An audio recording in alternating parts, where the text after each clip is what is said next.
Hello students, light के next lecture में आपका स्वागत है।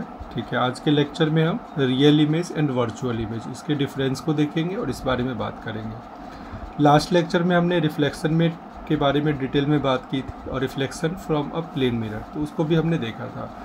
ठीक है, तो real image and virtual image, तो काफ़ी बच्चे कंफ्यूज होते हैं कि क्या हैं दोनों और दोनों की कैसी प्रॉपर्टीज़ है। तो रियल इमेज का जो फॉर्मेशन होगा, ठीक है, मैंने लास्ट लेक्चर में भी थोड़ा सा बताया था वर्चुअल इमेज के बारे में कि इसका फॉर्मेशन कैसा था। वर्चुअल मीटिंग का मतलब कि मिरर के पीछे अगर रेज वर्चुअली मीट करते हुए दिखाई देते हैं। ठीक है, कुछ रेज है जिनकी एक्चुअल मीटिंग नहीं हो रही। मैं आपके सामने एक छोटा सा डायग्राम ड्रॉ करता हूँ। मैंने एक प्लेन मिरर ले लिया, ठीक है, सपोज ये प्लेन मिरर है और एक रे कुछ इस तरह से जा रही है। ये इंसिडेंट रे तो रिफ्लेक्ट होकर ऐसी चली जाएगी। ठीक है, एक रे ऐसी जा रही है तो रिफ्लेक्ट होकर कुछ इस तरह से चली जाएगी। तो बताओ क्या ये दोनों रेज इनकी रियल मीटिंग हो पाएगी? नहीं होगी, क्योंकि ये आगे बढ़ती जाएगी, इनके बीच का सेपरेशन भी क्या होगा, इंक्रीज होता जाएगा। तो कभी भी इनकी रियल मीटिंग नहीं हो पाएगी। लेकिन ऐसा फील होगा अगर किसी ने मिरर को नहीं देखा, जो केवल ये देख रहा है कि दो रेज है जिनके बीच का सेपरेशन बढ़ता हुआ जा रहा है, तो उसे क्या फील होगा कि ये रेज हो ना हो किसी एक कॉमन पॉइंट से निकल के आ रही है। ठीक है, दूर से देखने वाले को, अगर कोई मिरर नहीं देख रहा है, केवल इन रेज को देख रहा है और इस तरह से जब इनके बीच का सेपरेशन बढ़ रहा है, तो ऐसे रेज को हम फिजिक्स के टर्म में डाइवर्जिंग कहते हैं, डाइवर्जिंग रेज। तो डाइवर्जिंग रेज ऐसी फील होती है कि किसी एक पॉइंट से ये निकल के आ रही है।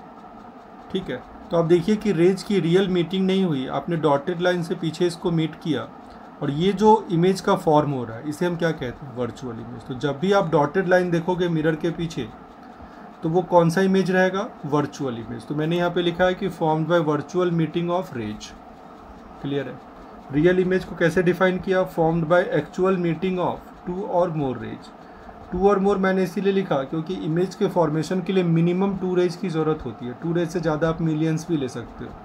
ठीक है, मिनिमम 2 रेज चाहिए जिससे कि वो किसी पॉइंट पे कोलाइड हो और उस पॉइंट पे इमेज का फॉर्मेशन हो, तो इसीलिए मिनिमम 2 रेज चाहिए। क्लियर है। ठीक है, अब नेक्स्ट प्रॉपर्टी रियल इमेज की, it can be captured on screen. Real image को आप स्क्रीन पे ले सकते हो। ठीक है, कोई भी स्क्रीन हो सकती है। जैसे आपने अगर मूवी थिएटर में मूवी देखी हो, तो वहाँ पे स्क्रीन पे जो इमेज का फॉर्मेशन हो रहा है तो वो रियल इमेज है, क्योंकि वो इमेज स्क्रीन पे ली जा रही है। लेकिन अगर मैं बोलूँ कि प्लेन मिरर में जो आपने इमेज देखा, क्या आप उसे स्क्रीन पे ले सकते हो? बिल्कुल नहीं। वो जब तक आप मिरर के सामने आपका इमेज रहेगा, लेकिन आप उसे किसी स्क्रीन पे लोकेट नहीं कर पाओगे, क्योंकि स्क्रीन पे लोकेट केवल तब होगा जब रेज रियली मीट करेंगी। मूवी थिएटर में जो रियल इमेज आपको दिखाई देती है, तो वहाँ पे रेज रियली मीट कर रही होती है। ठीक है, तो मैंने यहाँ पे लिखा can not be captured on screen. तो मैं समझता हूँ कि ये पॉइंट्स भी सिंपल हैं रियल इमेज और वर्चुअल इमेज के बारे में। अभी जो एक बहुत इंपॉर्टेंट पॉइंट है जो इतना ऑब्वियस नहीं है, ठीक है, वो है real image is always inverted. जो रियल इमेज रहेगा वो ऑलवेज इन्वर्टेड रहेगा। तो इन्वर्टेड का क्या मतलब है, अपसाइड डाउन। जैसे कि मैंने एक छोटे से हट का एग्जांपल लिया कि अगर आपका ऑब्जेक्ट इस हट के जैसा दिख रहा है तो इमेज कैसा दिखेगा, अपसाइड डाउन। जो इसका ये रूफ वाला पार्ट है वो नीचे दिखेगा, तो इसे हम क्या कहते हैं, इन्वर्टेड। तो आप अच्छी तरह समझ लीजिए कि जो रियल इमेज है वो इन्वर्टेड है। और आपको जान के हैरानी होगी कि जो मूवी थिएटर में आप देख रहे हैं मूवी, तो उन्होंने जो कैमरे की रील लगाई है, मूवी की जो रील लगाई है, तो वो उल्टी लगाई हुई है, जिससे कि आपको सीधी इमेज दिखाई दे। अगर वो रील को सीधा लगा दें, ठीक है, तो आपको इमेज कैसी दिखाई देगी, उल्टी दिखाई देगी। या फिर अगर आपने पिन होल कैमरा देखा हो जिसमें कैमरे की रील यूज होती है, तो वहाँ भी इमेज का जो कैप्चर होता है वो रियल इमेज है। ठीक है, तो वो कैसा इमेज कैप्चर होगा, इन्वर्टेड इमेज। ठीक है, और भी मैं एक अच्छा एग्जाम्पल बताऊँ, हमारा ह्यूमन आई जो इमेज फॉर्म करता है वो रियल इमेज है। ठीक है, और वो कैसा होता है, इन्वर्टेड। अब एक दूसरा मैकेनिज्म है जिसके थ्रू आपको वो इमेज इन्वर्टेड नहीं दिखाई देता। कैसा दिखाई देता है, इरेक्ट दिखाई देता है, सीधा दिखाई देता है। तो वो ब्रेन और आई का मैकेनिज्म है। अदरवाइज जो इमेज का फॉर्मेशन है रेटिना पे वो कैसा है, इन्वर्टेड ही है। ठीक है, तो कुछ एग्जांपल देख के मैं समझता हूँ कि आपको ज़रूर हैरानी हुई होगी। आपने कभी ऐसा सोचा नहीं होगा कि जब हम किसी ऑब्जेक्ट को देखते हैं तो रेटिना पे फॉर्म होने वाला इमेज ऑलवेज क्या होता है, इन्वर्टेड होता है। ठीक है। दूसरा मैंने वर्चुअल इमेज में लिखा ऑलवेज इरेक्ट। तो अभी आपको समझ में आ गया कि इन्वर्टेड का मतलब अपसाइड डाउन था, इरेक्ट का मतलब अगर मेरा ऑब्जेक्ट कुछ इस तरह का है तो इमेज सेम मैनर में रहेगा। ठीक है। साइज सेम हो ना हो, अभी कई बार बच्चे ये कन्फ्यूजन बना लेते हैं कि प्लेन मिरर वाला अगर इन्वर्टेड है तो दोनों का साइज सेम रहेगा। ऐसा नहीं है। मैं आपको फर्दर लाइट की क्लासेस में दिखाऊंगा कि बहुत सारे इन्वर्टेड इमेज होंगे जिसका साइज़ क्या होगा, ऑब्जेक्ट से लार्ज भी हो सकता है या फिर ऑब्जेक्ट से स्मॉल भी हो सकता है। ठीक है। तो आप इस कंक्लूज़न पे कभी मत पहुंचना कि ऑब्जेक्ट और इमेज सेम साइज़ के होंगे। अभी एक एक एग्जाम्पल देख लें रियल इमेज और वर्चुअल इमेज का। Image on photographic film, photographic film पे जो इमेज बनती है, चाहे वो कैमरे की रील हो या फिर मूवी थिएटर की रील हो, वो कैसी होती है, रियल इमेज होती है। ठीक है। Image formed in lake, plane mirror, ठीक है, कोई भी वाटर बॉडी, वहाँ जो इमेज फॉर्म होती है वो कैसी होती है। मैंने जस्ट एक एग्जाम्पल दिया, बहुत सारे एग्जाम्पल हैं। ठीक है। आप धीरे धीरे चैप्टर में एंटर करोगे। अभी मैंने जितना आपको पता है उससे रिलेटेड मैंने कुछ एग्जाम्पल दिया। जैसे जैसे आप चैप्टर में एंटर करोगे तो रियल इमेज और वर्चुअल इमेज की बातें भी हम ज़्यादा करेंगे, ज़्यादा डिटेल में करेंगे। ठीक है। यहाँ पे मैंने एक पॉइंट और ऐड कर दिया, ये सिमिलरिटी है, डिफरेंस नहीं है, बट मुझे ये इंपॉर्टेंट लगा तो मैंने ऐड कर दिया। रियल इमेज में भी लार्जर, सेम साइज और स्मॉलर देन ऑब्जेक्ट। अभी रियल इमेज लार्जर भी हो सकता है, स्मॉलर भी हो सकता है और सेम साइज का भी हो सकता है। अगर मैं मूवी थिएटर की बात करूँ तो जो कैमरे का रील है वो बहुत छोटा होता है। ठीक है। और जो स्क्रीन है वो बहुत बड़ी है। तो कैसा रियल इमेज फॉर्म हो रहा है, वेरी लार्ज। ठीक है। इस तरह से कुछ ऐसी कंडीशन होगी जहाँ पे स्मॉलर भी फॉर्म होगा।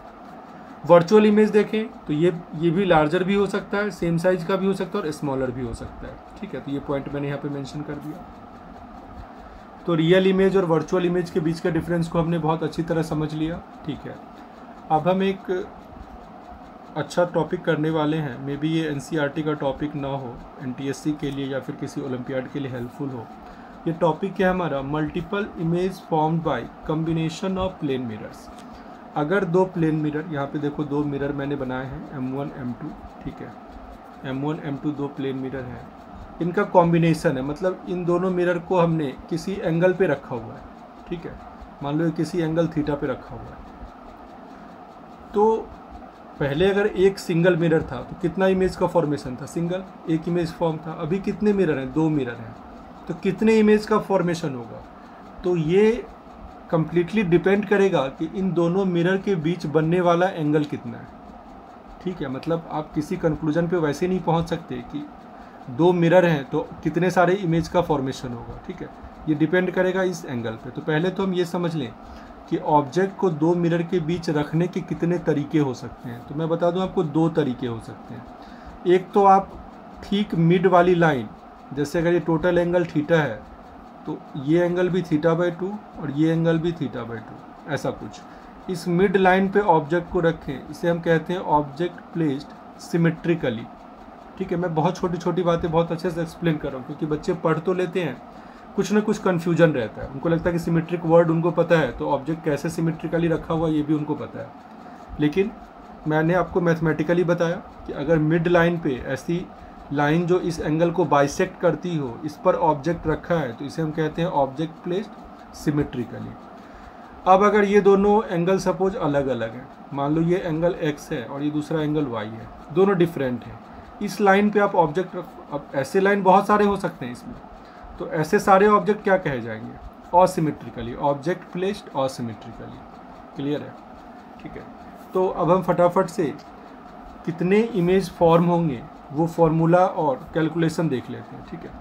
मैंने यहाँ पे एज्यूम कर लिया let n equal to number of images, n से मैं नंबर ऑफ इमेजेस बताऊंगा। ठीक है। तो पहले तो आप क्या करें, मिरर के बीच का एंगल मेजर करें। जो भी दो मिरर दोनों के बीच का इंक्लिनेशन गिवन है तो वो एंगल आप चेक करें, या फिर गिवन है तो ठीक है। आपको क्या करना है, 360 से उस एंगल को डिवाइड करना है। सपोज ये कोई भी है 90 डिग्री है तो 360 से 90 को डिवाइड करोगे, कितना आ जाएगा, 4। किसी केस में सपोज ये 72 डिग्री है तो 360 से 72 को डिवाइड करो, बताओ कितना आएगा, 5। 72 5 जाओ। 10 डिग्री है मान लो तो कितना आ जाएगा, 36। तो सबसे पहला स्टेप क्या रहेगा, हम 360 अपॉन थीटा ये कैलकुलेट करेंगे, ठीक है। जो एंगल है उसको उससे 360 को डिवाइड करना है। तो देखो डिवाइड करने के बाद या तो आपके पास कोई इवन वैल्यू आएगी, जैसे 90 से किया तो 4 आई थी, ठीक है, या तो आपके पास कोई ऑड वैल्यू आएगी, या आपके पास कोई डेसिमल भी आ सकता है। तो अभी मैं तीनों का एग्जाम्पल लूँगा तो बहुत अच्छे से क्लियर हो जाएगा कि कैसे ये अलग अलग वैल्यूज आती है, ठीक है। फिलहाल मैं फॉर्मूले की बात करता हूँ। अगर सपोज वैल्यू इवन आ रही है तो एन क्या था, number of images. Number of images क्या रहेगा, जो भी वैल्यू आ रही है 360/θ -1, आपको क्या करना है, उसमें से 1 माइनस कर देना है। अभी हम सबके एग्जाम्पल देखेंगे 1 बाय 1। ऑड में देखो 2 सब कंडीशन है। अगर ये वैल्यू ऑड आ रही है 360/θ की वैल्यू अगर ऑड पता है ना 1, 3, 5 ऐसे, ये सब क्या हमारे ऑड है, ठीक है। तो अगर ये वैल्यू ऑड आ रही है तो इसकी 2 सब कंडीशन है। पहली सब कंडीशन है कि ऑब्जेक्ट आपने सिमेट्रिकली रखा है, दूसरी सब कंडीशन है कि ऑब्जेक्ट आपने असिमेट्रिकली रखा है। अगर सपोज ऑब्जेक्ट सिमेट्रिकली रखा है तो फॉर्मूला चेंज नहीं होगा, ठीक है। n इक्वल टू हम क्या लिखेंगे, 360/θ -1। अगर आपने असिमेट्रिकली रखा है तो ये -1 वाला टर्म हट जाएगा, 360/θ, ठीक है। अब मैं आपको राज की बात बताता हूँ। राज की बात क्या है कि बहुत सारे बुक्स में उन्होंने फॉर्मूले को डायरेक्ट 360/θ -1 लिख दिया है। तो 90% केसेज में तो ये सच भी है, क्योंकि नॉर्मली या तो इवन आती है वैल्यू या फिर ऑड का सिमेट्रिक वाला कंडीशन होता है, ठीक है। लेकिन यहाँ पे मैंने आपको डिटेल में बताया कि हर कंडीशन में ये वैल्यू नहीं होगी। अगर सपोज ऑब्जेक्ट असिमेट्रिक रखा हुआ है तो n की वैल्यू क्या होगी, 360/θ। और एक ऐसी कंडीशन हो सकती है जिसमें कोई वैल्यू डेसिमल में आ रही है, ठीक है, ना तो इवन है ना तो ऑड है, क्योंकि एंगल तो कुछ भी हो सकता है ना। एंगल में 100 डिग्री ले सकता हूँ, एंगल में 200 डिग्री ले सकता हूँ, तो ये तो डेसिमल में आ जाएगा। वो ना तो इवन है ना तो ऑड है, तो वो क्या रहेगी, एक अलग कंडीशन होगी। तो देखिए डेसिमल में क्या फॉर्मूला है हमारा, n equal to integer part only. जो भी डेसिमल आ रहा है, सपोज 4.2 आ रहा है तो नंबर ऑफ इमेजेस कितना होगा, केवल इंटीजर पार्ट। 4.2 में इंटीजर पार्ट क्या है, 4, तो नंबर ऑफ इमेज क्या हो जाएगा, 4, ठीक है। तो मैं समझता हूँ कि बहुत अच्छे से क्लियर नहीं भी हुआ होगा। मैं अभी एग्जाम्पल लूँगा इन तीनों के और ये बहुत अच्छे से क्लियर हो जाएगा। फर्स्ट कंडीशन इवन वाली कंडीशन है, तो यहाँ पे मैंने थीटा की वैल्यू 90 ले ली, या मैंने अपने अकॉर्डिंगली, आप कोई दूसरी वैल्यू ले ले जिससे इवन आ रही हो, ठीक है। तो मैंने थीटा की वैल्यू क्या ले ली, 90 ले ली। तो पहला स्टेप क्या है, 360/θ करो। 360/90 किया, 90 4 जा 360, तो 360/θ की वैल्यू कितनी आ गई, 4। अब नंबर ऑफ इमेज के लिए क्या फॉर्मूला लगाना है, जो भी वैल्यू आई है 360/θ उसमें से क्या करना है, 1 को माइनस कर देना है। तो यहाँ मैंने 4 से 1 को माइनस कर दिया, तो नंबर ऑफ इमेज कितना आ गया, 3। देखो सिंपल है बिल्कुल, ठीक है। अब चलते हैं ऑड की तरफ। दोनों केसेस में मैंने एंगल 72 डिग्री लिया है, ठीक है, जिससे कि 360/θ क्या आ जाए, ऑड आ जाए। तो वही हमने किया, 360/θ किया। जब आप 72 से डिवाइड करोगे तो वैल्यू क्या आ जाती है, 5 आ जाती है। यहाँ भी वैल्यू 5 आ जाएगी, कोई फ़र्क नहीं है ना, एंगल तो सेम लिया हमने, ठीक है। लेकिन अब नंबर ऑफ़ इमेजेस में फ़र्क है। अगर आपने सिमेट्रिक रखा था तो नंबर ऑफ़ इमेजेस क्या आ जाएगा, -1 करते हैं, यहाँ पे -1 वाला फॉर्मूला है, तो 5 - 1 कितना आ जाएगा, 4। देखो होगा। अगर असिमेट्रिक रखा है तो माइनस नहीं करना, तो n की क्या वैल्यू आ जाएगी, 5। बताओ क्लियर है बिल्कुल, ठीक है। अब इंटीजर पार्ट वाला की एग्जांपल देख लेते हैं। सपोज हमने थीटा को 100 डिग्री ले लिया, तो 360/θ करो, 360/100 कितना आ जाएगा, 3.6। गौर से देखिए 3.6 के 2 पार्ट हैं, एक तो इंटीजर पार्ट है जो 3 है और एक डेसिमल पार्ट है जो 0.6 है। 6 है आपका डेसिमल पार्ट, तो डेसिमल पार्ट से कोई मतलब नहीं है, ठीक है। आपको क्या लेना है, केवल इंटीजर पार्ट। तो नंबर ऑफ इमेजेस कितना हो जाएगा, 3। अब इसके बाद आपको ये नहीं देखना कि ये इवन है या ऑड है। देखो मैं आपको वो चीज़ें बता रहा हूँ जिसमें बच्चे हमेशा से कंफ्यूज होते हैं, ठीक है। मैं काफ़ी सालों से पढ़ा रहा हूँ और मुझे पता है कि बच्चे किस पॉइंट पे कंफ्यूज होते हैं। बच्चे कई बार यहाँ कंफ्यूज हो जाते हैं, उनको लगता है कि 3 वैल्यू आ गई, अब ये वैल्यू ऑड आ रही है तो अब मुझे इसमें से और -1 कर देना चाहिए। ऐसा नहीं, डेसिमल वाला कैलकुलेशन बिल्कुल अलग तरह का है, ठीक है। यहाँ पे डेसिमल में जो भी वैल्यू आ रही है आपको क्या करना है, केवल इसका इंटीजर पार्ट लेना है, डेसिमल को एज इट इज छोड़ दें। अगर ये वैल्यू 3.2 भी होती तो भी नंबर ऑफ इमेज कितना होता, 3। अगर ये वैल्यू 3.9 भी होती तो भी नंबर ऑफ इमेज क्या होता, 3। क्लियर है। तो मैं समझता हूँ कि आज का लेक्चर बहुत अच्छे से क्लियर है आप सबको। ठीक है, तो आज की क्लास में बस इतना ही। नेक्स्ट लेक्चर में फिर मिलते हैं। Thank you so much.